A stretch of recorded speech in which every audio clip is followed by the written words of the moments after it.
दोस्तों, आरुष फंडामेंटल्स में आप सभी का स्वागत है। आप लोग अपना बिजली बिल देखते होंगे और सबसे पहला चीज जो आप लोग देखते होंगे, जो कितना यूनिट का बिजली बिल बना है। कभी कभी आप सोचते होंगे ये मीटर कैसे मेजर करता है यूनिट को। मीटर तो देखता नहीं है, आपने पंखा चलाया या बल्ब जलाया या क्या आपने यूज किया, आखिर मीटर कैसे मेजर करता है। कुछ लोग ये कहते हैं जो मेरा बिल ज़्यादा आ रहा है, मैं तो उतना यूज करता नहीं हूँ।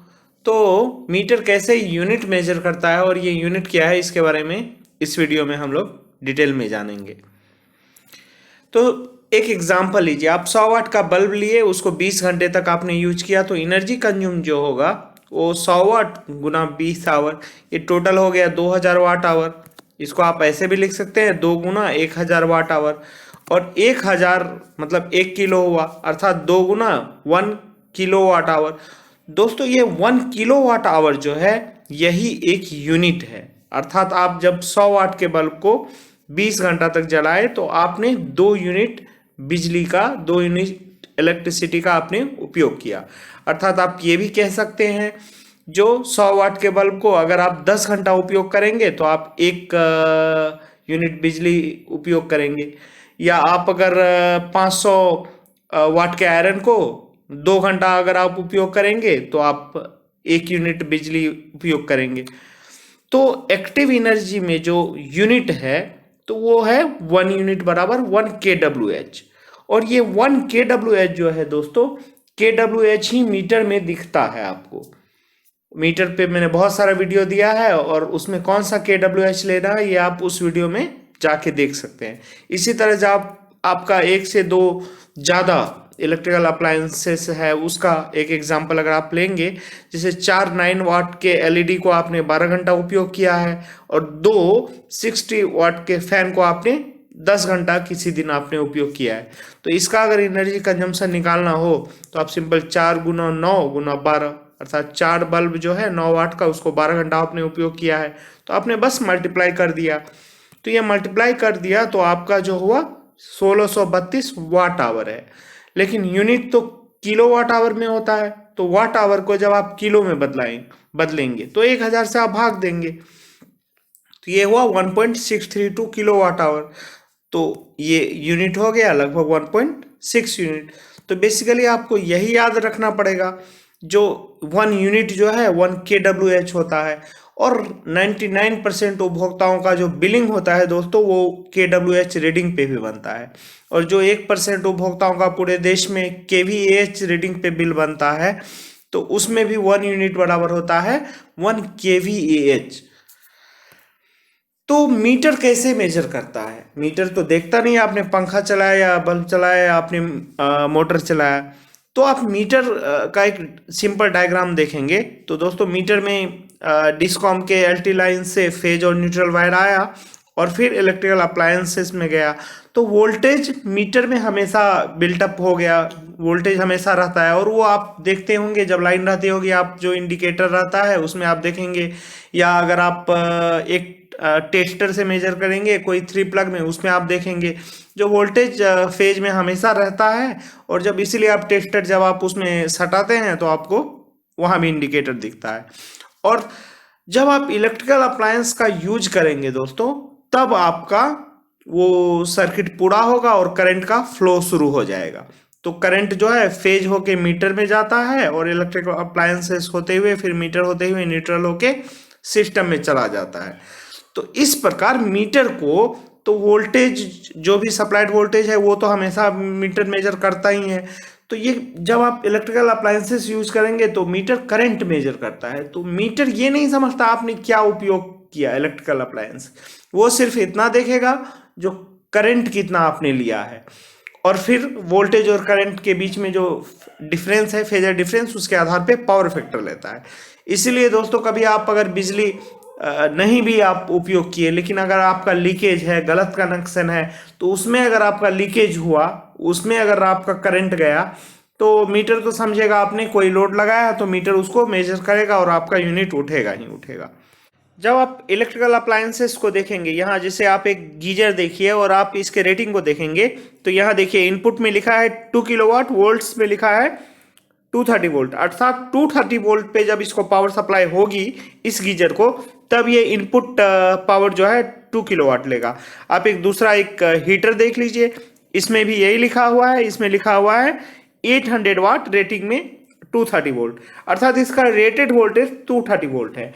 कोई भी इलेक्ट्रिकल अप्लायंसेस है जो उसका रेटेड वोल्टेज है, अगर उस वोल्टेज लेवल पे पावर सप्लाई करेंगे, इनपुट देंगे आप उसको, तो आपका वो रेटेड इनपुट इतना लेगा आपका एनर्जी, और अगर आप उससे कम या ज्यादा देंगे तो उसी अनुसार जो है इनपुट पावर उसका बढ़ेगा या घटेगा।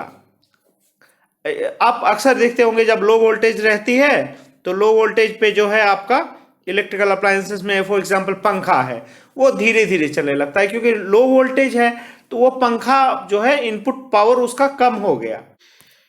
तो इसका जो कैलकुलेशन होता है, जैसा मैंने बताया, वो वोल्टेज करंट और पावर फैक्टर होता है पावर का, और फिर एनर्जी जब आप निकालेंगे उसको आप टाइम से मल्टीप्लाई कर देंगे, क्योंकि सेकंड जो है वो तो बहुत ही छोटा होता है, वो मैं आगे भी आपको बता दूंगा। तो जब आप मल्टीप्लाई कर लेता है मीटर में, तो आप टाइमर भी लगा रहता है, उसमें आप टाइम देखते हैं, आते रहता है, तो जो भी इंस्टेंटेनियस लोड हुआ और उसके बाद जो भी टाइम हुआ तो इंटीग्रेट करके पूरा एनर्जी निकालते रहता है। तो जैसा कि आपने अभी बहुत सारे इलेक्ट्रिकल अप्लायंसेस को देखा, हर इलेक्ट्रिक अप्लायंसेस का जो इनपुट रेटिंग होता है वो उसके रेटेड वोल्टेज पे वो रेटिंग होता है, अर्थात अगर 230 वोल्ट रेटेड है और 230 वोल्ट पे अगर बिजली की सप्लाई हुई है आपके यहाँ, तब आपका गीजर 2 किलोवाट इनपुट पावर लेगा। अगर 230 से ज़्यादा या कम होगा तो उसी अनुसार आपका गीजर या कोई भी इलेक्ट्रिकल अप्लायंसेस है वो ज़्यादा या कम एनर्जी इनपुट जो है पावर इनपुट लेगा, और उसी अनुसार एनर्जी कैलकुलेशन होगा। तो यहाँ जो मैंने एग्जांपल लिया है, अगर 230 के बजाय 200 वोल्ट पे आपको सप्लाई हो रही है, अगर विभाग से ही आपको कम बिजली मिल रही है, तो ये 2 किलोवाट का गीजर जो है वो सिर्फ 1.51 किलोवाट इनपुट पावर लेगा। और इसीलिए जो है दोस्तों, वो रेटेड वोल्टेज पे ही अगर सप्लाई हो या उससे थोड़ा बहुत कम या ज़्यादा हो तो ठीक है। अगर बहुत ज़्यादा वोल्टेज पे ही आपको सप्लाई होने लगेगी, मान लीजिए 280 वोल्ट पे सप्लाई होगी, तो उसमें तो इलेक्ट्रिकल अप्लायंसेस के भी नुकसान का खतरा रहता है, और साथ साथ जो है आपका वो इनपुट रेटिंग जो है उससे भी ज़्यादा आपका इलेक्ट्रिकल अप्लायंसेस पावर लेगा। तो इसका जो कैलकुलेशन है तो वो कैसे होता है, तो पावर जो भी इनपुट पावर लेगा वो डायरेक्टली प्रोपोर्शनेट होता है वोल्टेज के, जैसा आपने एग्जांपल में देखा। तो इनपुट पावर अगर आप निकालना चाहेंगे, जैसा मैंने निकाला है 200 वोल्ट पे, तो आपको 2 किलोवाट को मल्टीप्लाई करना पड़ेगा 200 जो आपको पावर मिल रहा है डिवाइडेड बाय जो रेटेड पावर है 230, उसके स्क्वायर से मल्टीप्लाई करना पड़ेगा, तब आपको 1.51 हो जाएगा। तो ज़्यादा वोल्टेज आने से भी आपका मीटर ज़्यादा रीडिंग करेगा, बहुत कम वोल्टेज आने पे तो रीडिंग कम होगा, लेकिन वो आपको संतुष्टि नहीं मिलेगी, फिर पंखा वगैरह जो है वो स्लो चलने लगेगा, वो ऑप्टिमम यूज तो आप नहीं कर पाएंगे उसका। तो वोल्टेज तो सही होना चाहिए। तो 1 यूनिट ऑफ इलेक्ट्रिसिटी जो मैंने टाइटल दिया था, तो वो कितना होता है अमाउंट, तो उसको अगर आप देखना चाहेंगे तो ये देख लीजिए। यूनिट जो होता है पावर का वो वाट होता है, जिसको जूल पर सेकंड बोलते हैं, और एनर्जी आप जानते ही हैं पावर इनटू टाइम। तो यूनिट ऑफ एनर्जी क्या हो गया, वाट इनटू टाइम का सेकंड होता है, जो ऐसा यूनिट होता है। तो अल्टीमेटली ये जूल होता है, और ये जूल जो है वो बहुत ही कम होता है। यूनिट ऑफ इलेक्ट्रिसिटी अगर आप देखेंगे तो 1 किलोवाट आवर होता है। 1 किलोवाट आवर मतलब हुआ 1000 वाट इंटू आवर, और फिर इसको जब वाट को आप कन्वर्ट करेंगे तो 1 वाट बराबर हो गया 1 जूल पर सेकेंड, और 1 आवर बराबर हो गया 3600 सेकेंड। तो ये हो गया आपको 36 लाख जूल, अर्थात 3.6 मिलियन जूल। तो अब आप देखिए दोस्तों, एक यूनिट में आप 36 लाख जूल एनर्जी लेते हैं, अर्थात जूल मैंने बताया था जो कितना छोटा होता है। तो यही है यूनिट की स्टोरी। तो मुझे लग रहा है जो आपको अच्छा लगा होगा, आपको बहुत कुछ समझ में आया होगा। कोई डाउट होगा तो आप कमेंट कर सकते हैं, और आप मेरे चैनल को सब्सक्राइब भी कीजिए। धन्यवाद अगर नहीं किए हैं तो, अगर किए हैं तो उसके लिए बहुत बहुत शुक्रिया आपका।